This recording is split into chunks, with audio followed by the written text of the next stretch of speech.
Fascism is what you might know as the crazy political ideology that has people walking like they don't have knees and they're trying to ask a question by raising their hand. Or maybe you think some U.S. politicians are fascists. But what is fascism?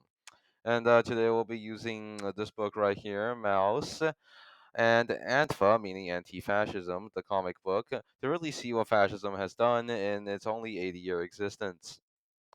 But first, so let's go back to World War One, when there was an Italian man named Benito Mussolini who was a socialist, just like all the cool kids. And he decided that instead of being anti-war, like all of his socialist friends inside his political party, he was going to go into a pro-war stance.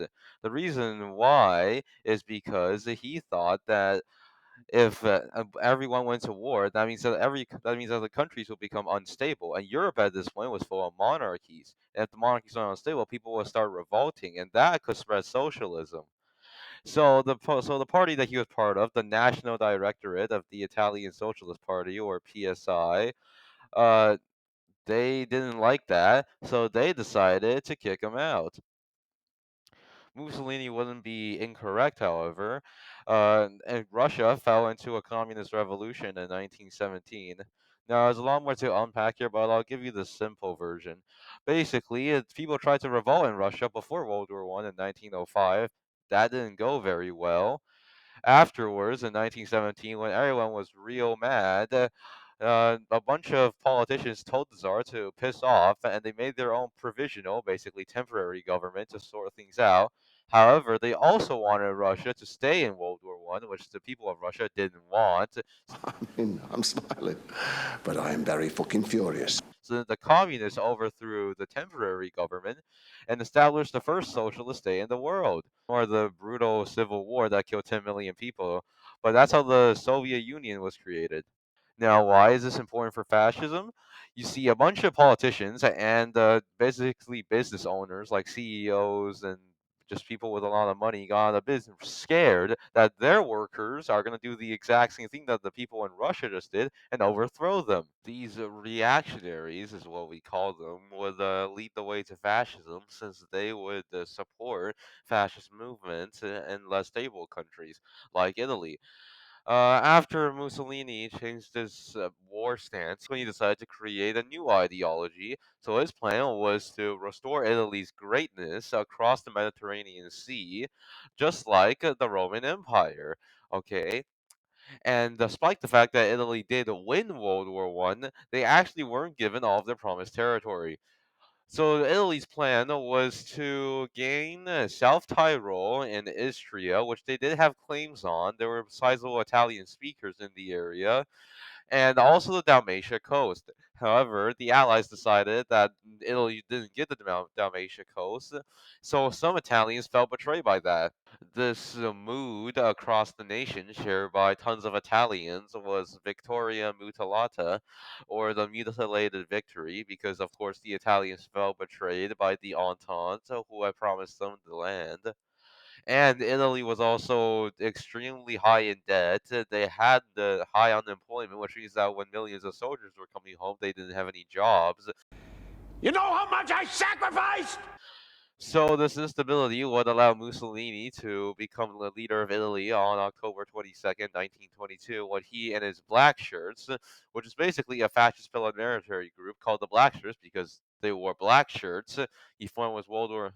These paramilitaries were World War One veterans, and the King of Italy, Victor Emmanuel III, made him prime minister because well, what was he gonna do about it? If he didn't, he probably would have broken up into a civil war. But yeah, either way, after he was made prime minister, he got turned into Il Duce, which meant the leader, and overall, he would turn Italy into a fascist dictatorship where he would have really all the power and no one else would. Germany was different from Italy in the sense that it lost World War One, and the German Kaiserreich turned from an autocratic monarchy to a republic in the wake of the interwar period. This new republic was declared in Weimar, where it would be known as the Weimar Republic. However, a rumor emerged in Germany that the Jews and communists had backstabbed the nation. You see, Germany signed an armistice at Compiègne, basically stopping the fighting. However, many believe that Jews and communists negotiated the Treaty of Versailles, which, if you didn't know, limited Germany's armed forces. Basically, told everyone that Germany was at fault for World War One. Had made them pay 132 billion marks. And of course, the post-war government was actually not very good at dealing with any of these problems. Like by the end of 1923, a single loaf of bread costed 75 billion marks.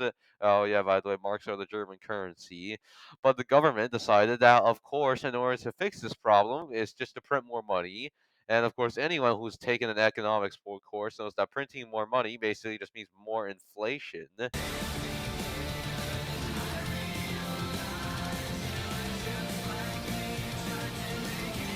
Now, the Treaty of Versailles did demand 132 billion marks, but the Allies only expected about 30 billion. And Germany also lost 13% of its territory with the treaty, which was also very important. So, with this in mind, it's not very surprising to see that the German people decided that the only way to fix all these problems was, of course, to go to political extremists. Now, on one side, there were the German communists, and on the other, there was, of course, the Nazis. Now, the Nazis, as many may know, had a bit of a racial hierarchy. In this racial hierarchy, there was, of course, the pure German Aryan race at the very top, and Jews and communists, but mostly Jews, at the very bottom of the list, basically saying, hey, it's okay to be racist to those guys because they're at the bottom of the hierarchy. This will become a core part of Nazi ideology or just fascist ideology we see today, where people would not only be anti-Semitic towards Jews, and but also towards any minority in belief because white supremacists mostly run these fascist shows. It's by the Spartacus Revolution, where workers took up arms against the government. However, violent crackdown occurred from the government and right-wing paramilitary groups, and this would soon allow Hitler to rise to power in 1933, where he was appointed Chancellor of Germany after much pressure on the current German President Paul von Hindenburg. So after a fire in the Reichstag, basically like the German Parliament, the White House, the fire was started by a Dutch communist, and Hitler used this as an excuse to invoke Article 48, part of the Weimar Constitution, that basically said that the chancellor will be given emergency powers, and Hitler used this to merge the chancellor with president, which made him a dictator. And his name would of course be the Führer, or just like El Duce, it meant the leader. The Antifa comic also mentions leftist resistance during Hitler's rise to power. The reason that leftist resistance failed during the Nazi power grab was because communists didn't want to work with the SPD, the German Social Democratic Party, because the SPD, who was previously in charge of the Weimar government during elections, they encouraged non-violence, as they wanted electoral success and repressed the far left socialists like communists. Leftist resistance soon became ineffective during the Great Depression because 90% of resistance was unemployed, which meant that they were a lot weaker and the Nazis came to power. In the Antifa comic, we also see that after the Nazis take power, they would, of course, ban all their political opposition, and soon they would impose their anti Semitic laws. These anti-Jewish laws would spread anti-Semitism among the already anti-Semitic German people, because many Germans believed in the stab in the back rumor, and this would allow Hitler to do all the incredibly disgusting things that Nazis did to the Jews during World War II. But we'll get to that later. With that out of the way, we can look at the leftist resistance after Hitler's rise to power, which was basically non existent. The Nazis had done an incredibly effective job at purging any opposition. Where are the resistance? Gone. Reduced to atoms. The main opponent would be pretty much a coalition of any non Nazi ideology who would try to assassinate Hitler near the end of the war during 1944 when Operation Valkyrie, an attempt to kill Hitler with a bomb assisted with Wehrmacht officers, the German army, were carried out. The operation failed and thousands of people were murdered and as a result of the investigation of Operation Valkyrie. Alright, with that out of the way, I should probably explain what Antifa and Maus are. Antifa is a book written by Gordon Hill when Donald's first term in office. It shows us the various anti-fascist movements across the world in countries like the US, Russia, Canada, and the UK, and some others. And it also shows us the origins of fascism along with what it has done in the past. While Moss, however, is written by Art Spiegelman and a story about his father, Vladek Spiegelman, who is a Polish Holocaust survivor. And I think you can see the similarities. Mouse does have two books, but they're mostly regarded as one story. Without the way, Hitler was to famously start World War II on September 1st, 1939. And here we see Vladek, our dad, go through the camps who are also mentioned in Antifa. In Anfa, we learned that these camps are all across Nazi-occupied Europe, connected by railway networks, where these undesirable people will be brought to for extermination or forced labor. The camps had two categories. The first were the extermination camps. These camps are absolutely fucking brutal. The people who are sent there are sent into showers, which is a very nice way of saying you're going to be sent in there before we release carbon monoxide gas to kill you. And the second kind of camps, the more famous ones, were the concentration camps. And Vlad Ekstad will go through these camps in the first book. The prisoners in these camps were put to hard labor, like cleaning, extracting, or mining, all under horrible conditions. This was so that the Reich would have extra manpower for the front lines in order to fight its costly wars.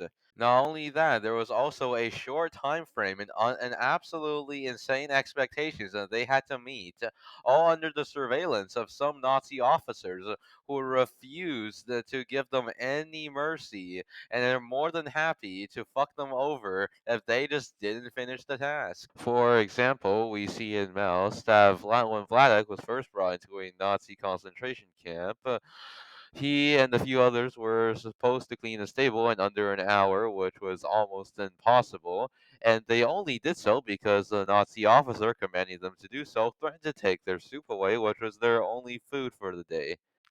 The majority of these people who were killed were Jews. The Nazis would kill 960,000 of them, all from their core belief that Jews were backstabbing traitors who were going to sabotage the German nation.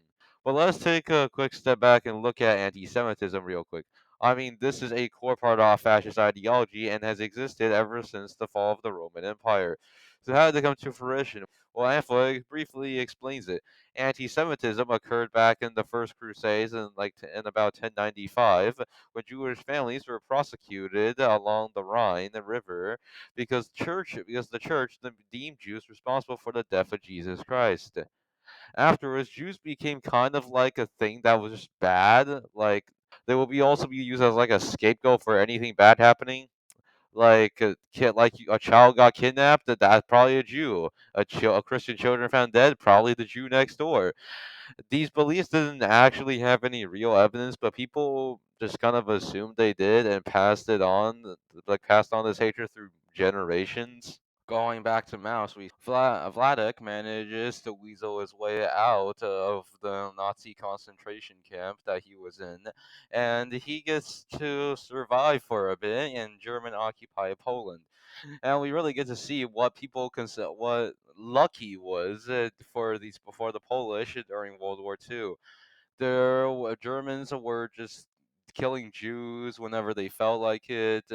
They were forcing them to shave their beards and making fun of them and just harassing them. And at the end of book one, we see Vladek and his wife Anja go to the Hungarian border to try and get smuggled out of Polish occupied Germany. That doesn't go according to plan. They are taken by the Nazis and sent into Auschwitz, and that's the end of book one. But I think we should look at book two just really quickly here because shit gets real in book two. Like, of course, book one we get to see like what life's like for the lucky people, the people that aren't rounded up and sent into like famous concentration camps like Auschwitz. Because in book two, it is actually absolutely horrible. Uh, Vladek is moved around on a bunch of different parts of these camps, and when he is being moved on a Nazi train, it is actually absolutely horrendous. These trains connect all across Nazi occupied Europe, and the conditions are horrible. There are no room inside the train cars. There are people walking over each other. There's not even enough room to breathe. The Vladik only survives by making a purge with what resources he managed to conserve and smuggle on there so he doesn't get squished to death. And like every once in a while, the Nazis will stop the train, open up the door, throw out the dead bodies, and then only manages to survive after enough people die so that there's enough space for him to actually breathe and survive. And once again, I just have to emphasize on how horrible the Nazi treatment of Jews were. Like one of Vladek's cousins only managed to survive by joining the Jewish police, which was basically the Nazis recruiting Jews to catch other Jews that they didn't like. And he only survived as a Jewish police member by constantly losing card games to a Nazi officer. Like it is absolutely insane how the Nazis managed to convince themselves like that Jews were just so bad that they deserve to be treated like horrible. Like you wouldn't even treat animals this bad. Vladek only survived because he was in like a good shape. He made good decisions. He conserved his resources, and the Reich needed the manpower and labor. So that was pretty much the only reason he survived was a lot of extra luck. It is actually insane. We see Vladek's entire family pretty much get murdered throughout the Holocaust.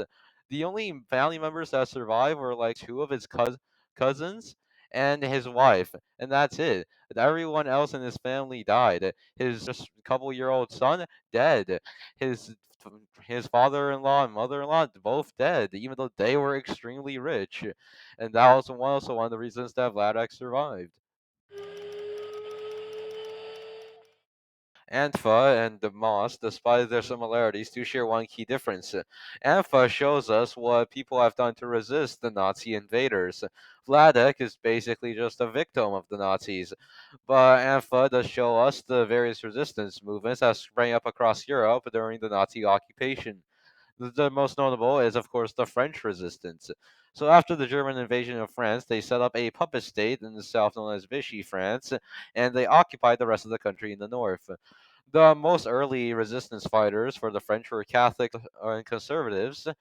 They, like many other resisting groups you'll hear about later on, engaged in sabotage, espionage, and assassinations. The French resistance would grow a lot when Operation Barbarossa, the German invasion into the Soviet Union, occurred, where Stalin decided to tell all the French communists that now was the time to blow up all the German war support. Speaking of the Soviet partisans were more successful. The Soviet Union now encompasses most modern day Belarus, the Baltic states, Ukraine, and of course Russia and Caucasia as well. The partisans, who were mostly Eastern Europeans, so like Ukrainian, Belarusian, etc., engaged in sabotage across the German supply line. The Germans lost over 20,000 trains between 1941 and 1944, and 1,061 being in Belarus alone. Soviet partisans had about 500,000 fighters regularly and were also coordinated. So, starting in mid 1942, these partisans will launch attacks behind enemy lines during Soviet counteroffensives against the Nazis. One else.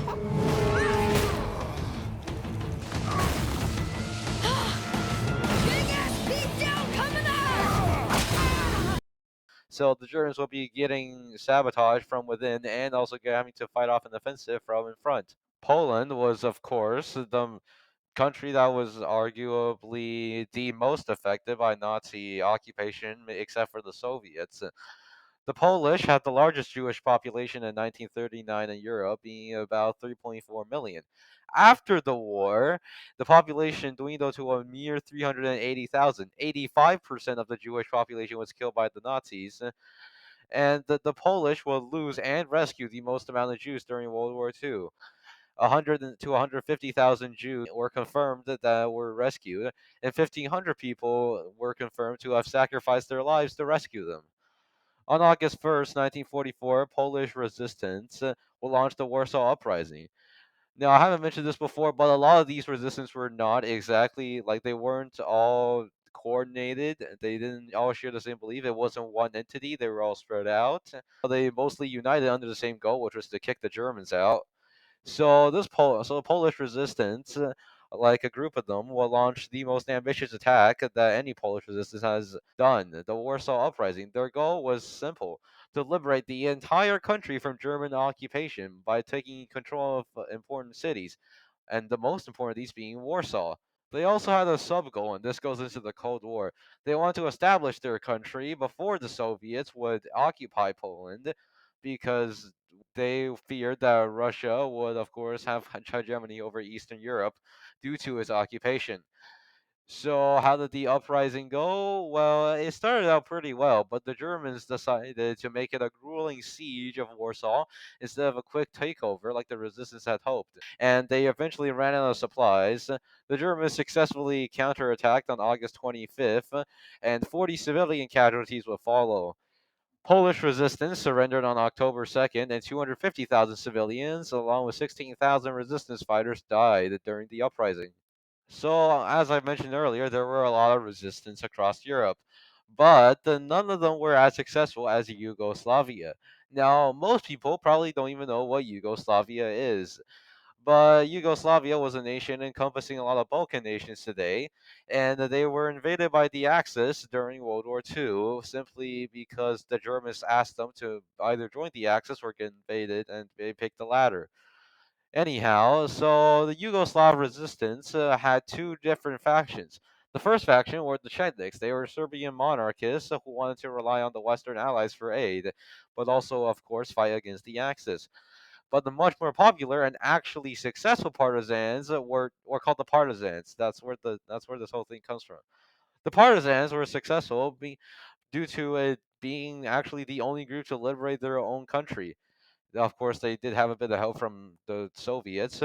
The reason that Yugoslav partisans were more successful than their Chetnik counterparts was because of the fact that they were a multi ethnic movement, and the Serbians, who were in the Chetnik faction of were the government before the Axis invasion, they were extremely unpopular because they were a Serb dominated faction who had control of the government.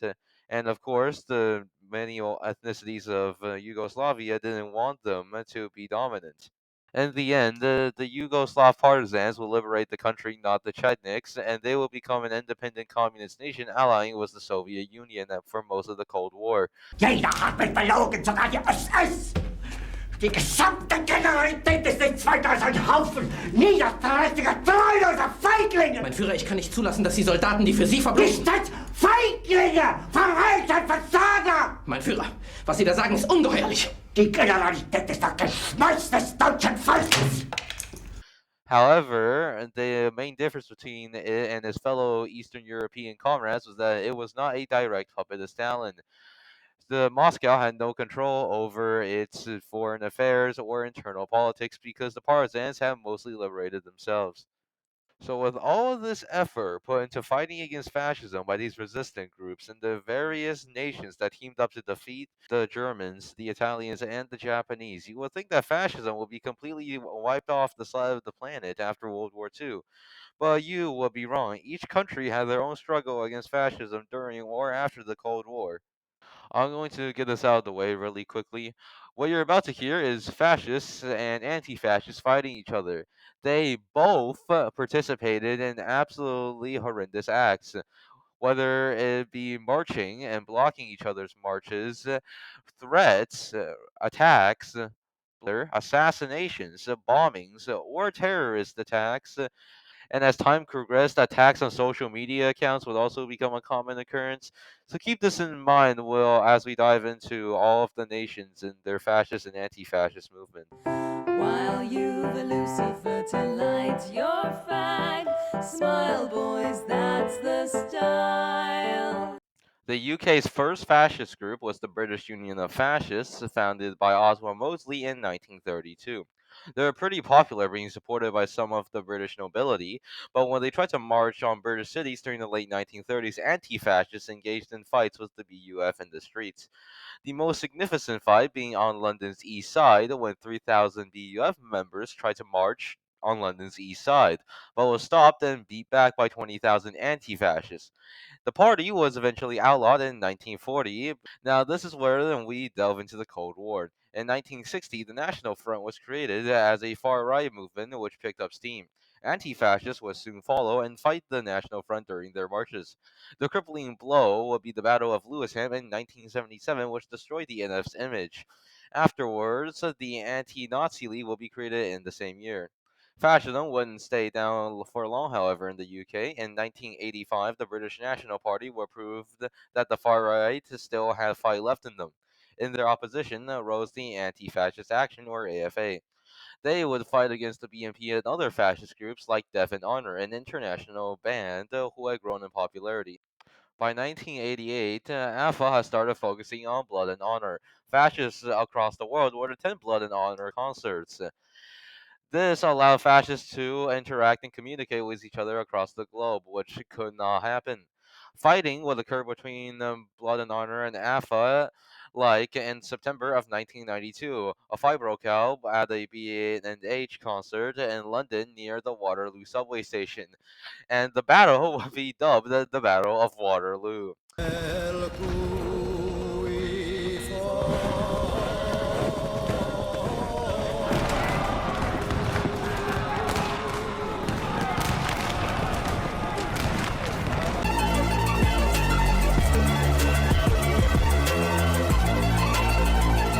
In the 90s, the British National Party would be the main fascist party of Britain. What made the BNP different was that the party eventually focused on electoral success, making physical confrontations with the AFA less common. The party would actually peak in 2009 with 800,000 votes and two members of the European Parliament. However, only 6 years later, in 2015, the party would hit rock bottom. They lost all of their progress and only had 500 members. But enough about the UK. Let's move on to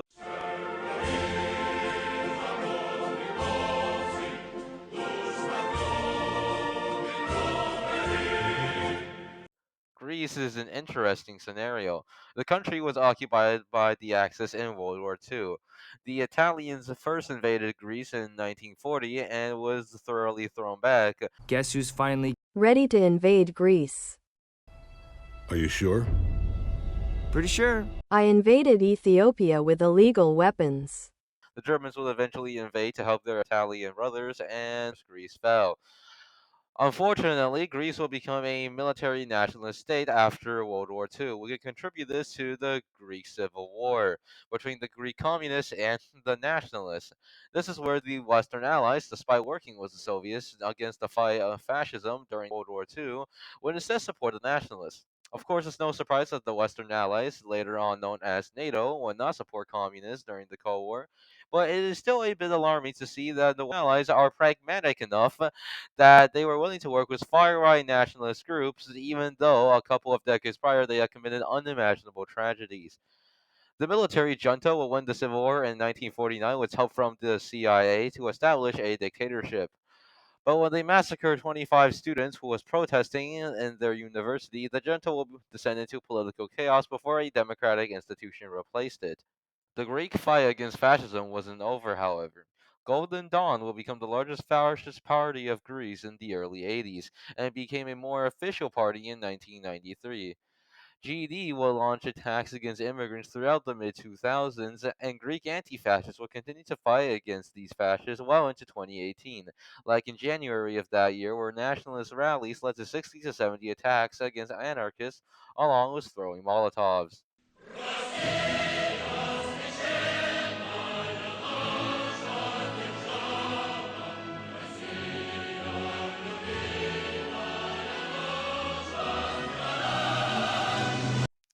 Russia has an alarmingly large fascist movement today, even though it was the country that suffered the most during the Nazi invasion. known as Operation Barbarossa. The Soviet Union suffered a combined 22 million casualties, with some higher estimates being in the 30 millions. So, with this in mind, you might think that Russia will not be very keen to embrace fascism, but you will be wrong. The main Russian fascist group was a paramilitary group called the Russian National Unity, or RNU. They were created after the fall of the Soviet Union in 1991, and in the late 90s, they will splinter off and falter, but they will be the prototype to other fascist groups in Russia. These fascists in Russia will launch attacks against Central Asian immigrants moving to Russia during the early 2000s in search of work. And by 2005, there have been 350 racially motivated murders. Antifa groups like Skinhead Against Racial Prejudice, aka SHARP, and the Red and Anarchist Skinheads, or RASH, confronted these Russian fascists in major cities like St. Petersburg and Moscow.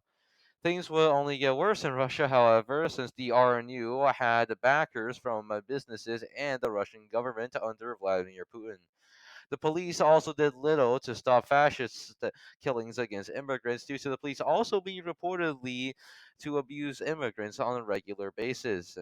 Neo Nazis in Russia would keep on killing and kill 27 immigrants and anti fascists from 2007 to 2008. Putin's government was also funding far right extremist groups across Europe by giving them equipment, training, and money, attempting to destabilize their counterparts in the EU and NATO. While we rally round the flagpoles, we rally once again, shouting the battle cry of freedom. The US's most famous and oldest far right group was the Ku Klux Klan, or KKK. They were created by former Confederate soldiers after the US Civil War. These Confederates, bitter about their loss, created the Klan in order to terrorize blacks because slavery was abolished. In response to the Klan's actions, black Americans made armed patrol groups. And in 1870, state governments would pass laws against the KKK, ending its first resurgence. The Klan's second resurgence will be in 1915, where Klan membership would skyrocket to 4 million. With as many members in the Klan could determine the governors and senators of specific states. However, this resurgence wouldn't last, as in the 1930s, the Klan was exposed for corruption, and that ended its second resurgence. The Klan's last resurgence would occur in the 1950s. Reactionary elements against black civil rights movement were the main cause of this, and the Antifa will be effective at dispersing Klan rallies in this third resurgence. Klan membership would decrease by 38,000 during the 1960s when the U.S. government repressed the Klan's actions. How many times do we have to teach you this lesson, old man? But that's mostly it for the Klan. Other fascist movements would be the German American Bund, a prototype fascist group essentially, which was created during World War II by Germans to recruit German Americans to get them to preach Nazism in the US. This group was not very successful and wouldn't last. Later on, in 1977, Aryan Nation will be created by Richard Butler. He would host the Aryan World Congress, an annual event that grew popularity. These congresses would allow fascists from around the world to communicate with each other in the United States, and these communications could allow them to share how to spread fascism. The group that opposed fascism in the US was the Southern Property Law Center, or SPLC. They were a civil rights movement, and in the year 2000, SPLC will win a 6.3 million lawsuit bankrupting Aryan Nation. SPLC would all come to blows with other fascist groups like White Aryan Resistance, who showed up in the 1980s. White Aryan Resistance, or WAR, was founded by Tom Metzger, a former KKK leader. In 1988, they would brutally murder Ethiopian student Mulgada Sarah, which would be their downfall, as in 1990, SPLC will win a $12 million lawsuit against war on this case, bankrupting them as well. Other fascist groups will rise across the U.S., like the Hammerskins in Texas, who will become extremely successful, growing to have members across Europe and Australia. One of their members, Wade Michael Page, shot six people, killing them before taking his own life. Despite this tragedy, things wouldn't be all bad, however. Another fascist group called the Volksfront, a neo-Nazi gang formed in 1994, who was responsible for assaults and murders. However, the group disbanded in 2012 due to fears of law enforcement investigation. This was also the same year that Wade Michael Page previously shot 6 people before taking his own life. Many speculate that because the Volksfront was scared of further law enforcement investigation into fascist groups, that's why they disbanded. In 1973, the Church of the Creator will be created. This was a pseudo religious fascist group, and their slogan was to wage a racial holy war. However, the group would transform into a neo Nazi one in the 1990s, but soon disbanded in the 2000s when its leader was arrested for soliciting the murder of a federal judge. There is still so much more to talk about on this subject, but I'm going to end it right here. I mean, we all know what's going on in the U.S. right now, and we can see some of the controversial things that Trump's alt-right movement is doing. But it is important to keep in mind that nothing is black and white. This video may have sounded like the political left are way better, but they're not clear either. Stalin killed far more people than Hitler did. Not only that, the political center or the democratic institutions we see today are more than happy to cooperate and support the radical left and right out of convenience. There is still a good chunk left to talk about on fun like the post-war Germany and Italy fascist movements, along with Canada, France, and more Antifa groups. But yeah, in the end, the Nazis. Well, we can probably all universally agree that fascism, despite its short lifespan, has shown that it's very much capable of guiding tons of people to commit acts of terror and horrible atrocities on their own, and the ideals of pretty much unjustified hate and white supremacy. And many people, whether it's victims or the people that share opposite values to fascism, have spent the better half of a century trying to suppress this ideology from rising again. But we can see that even with all of that, fascism, or at least variants of it, has still risen, and it's very much alive. But yeah, that's about it.